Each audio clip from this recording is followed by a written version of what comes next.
Our sports director, Jeff Hathhorn, joins us right now. Jeff, good morning to you. How are you? Morning, guys. How are you?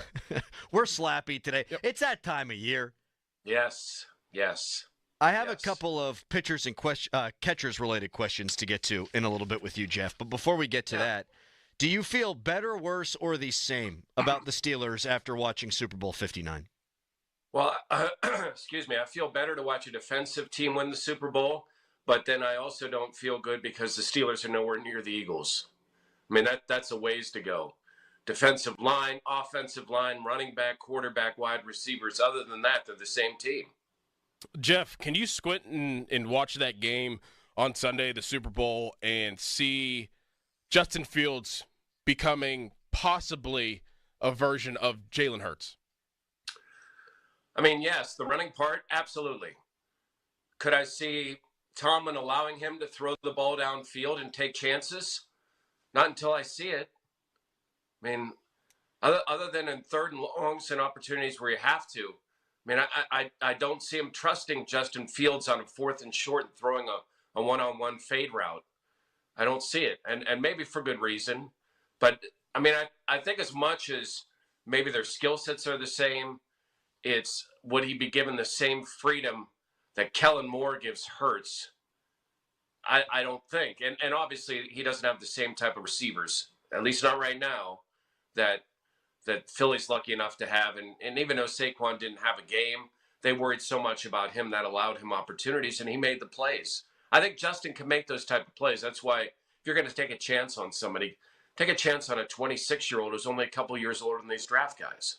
Some guy, really smart dude named Jeff Hathhorn on 937thefan.com. Here's the headline. Don't even think about it. Thoughts on wanting Aaron Rodgers as the Steelers quarterback. Really smart guy. Jeff, your thoughts on that? Yeah, don't even think about it. Don't even think about it. You don't need a 42-year-old who loves drama, who is about himself, walking into that room, and I don't know if you can make it worse, but I don't want Aaron Rodgers. I know he had a couple of good games with the Jets, and it wasn't all his fault. But even the receiver core with the Jets is better. I mean, that's not the answer for them. They need to find a long-term quarterback. And if you can't find it in this draft, build up in other areas. So if you find it the next year, you've got a more established team, not waste time and money on Aaron Rodgers. Jeff, do you want Deebo Samuel from the 49ers? Debo and George. I mean, he is a playmaker. I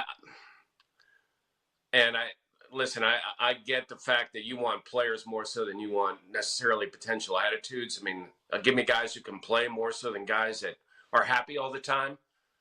But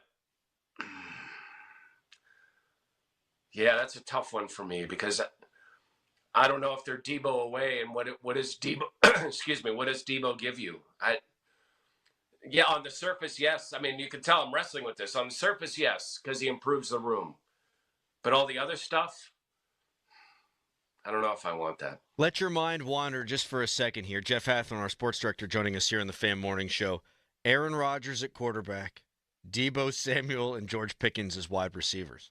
I don't know, Jeff. I mean, that make for some pretty good talk radio around these parts. Tell you what, those handoffs are going to look great. Those little, flare passes are going to look awesome. No, I don't.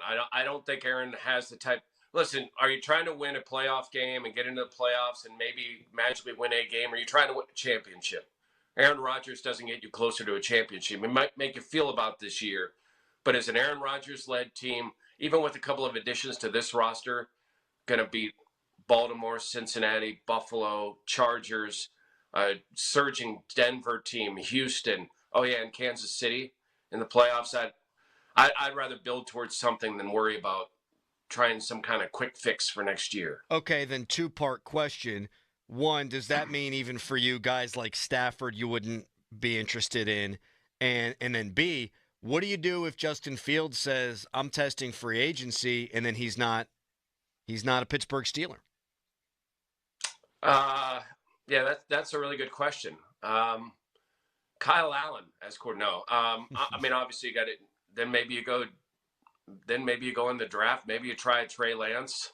I mean, I know that sounds crazy, but at least it's a younger guy. I'm just saying, I don't think – I know there's the thought of you got to be fair to TJ and Cam, and those guys are late in their careers, but they've tried the stopgap. They've tried other things. Just build a team.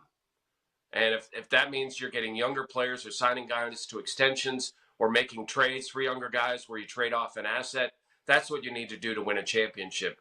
Not throw a couple of quick fixes in there, because they're not good enough with a couple of quick fixes to win a championship.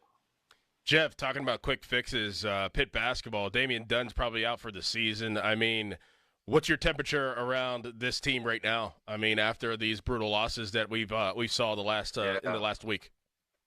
I mean, the Virginia loss is just unacceptable. That was a no effort, no show, which that was a shame. Out of all the losses, I mean, you're in a game at Wake, who can't hit threes, all of a sudden hits threes.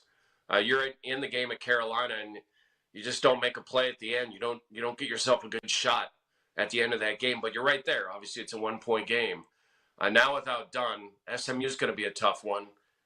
Then there's a road game down the road at Louisville. Other than that, I mean, the schedule, it's winnable, so you could be optimistic. But, man, without Dunn, you would need Brandon Cummings or somebody to really step up and fill a role. And maybe that'll be the silver lining for this year. But, damn, like, you felt good, and it was rolling a little bit. And it just, a couple of tough losses, and then the one they're going to look back on, because as much as they only have one quad one win, and the stain of that Virginia loss is going to be huge for them come tournament time.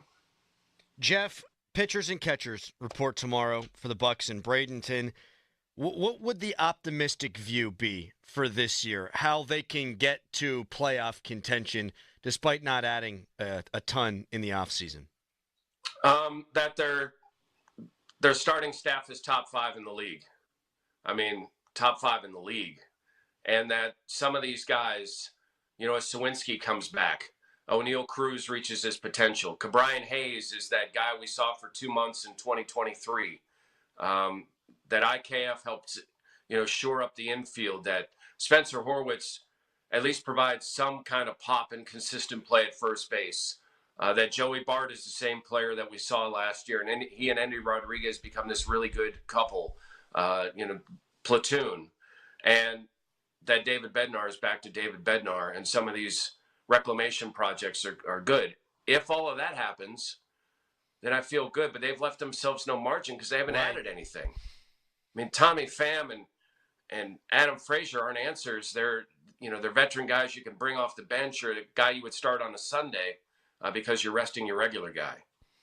Yeah, I can paint a picture of them winning 82 games, 81 games. I mean, they won 76 last year. Even if you get a full season out of Skeens and Jones, you think it would bump them up. But, man, a lot needs to go right. And, guys, I would say this. If they're in contention in July, please, there's your second chance to go for it. Yeah. Go there and make a move. You don't hold on to every prospect. That's why you grow them, so you can trade a lot of them. Only a couple are going to make it into your system. Go for it then. If you're fortunate enough that some of these things happen, then show that aggression in July. And then maybe I'd feel differently about the commitment to winning. Jeff, good stuff as always, man. We appreciate the time, and we will talk to you on Thursday. Thanks, boys. Thanks, Jeff. Jeff's the man, sports director. Read his piece on Rodgers on 937thefan.com. Because if it were Rodgers or Russ, we talked about this yesterday, we would go Rodgers. It did give me second thoughts after reading what Jeff wrote on 937thefan.com. So check it out.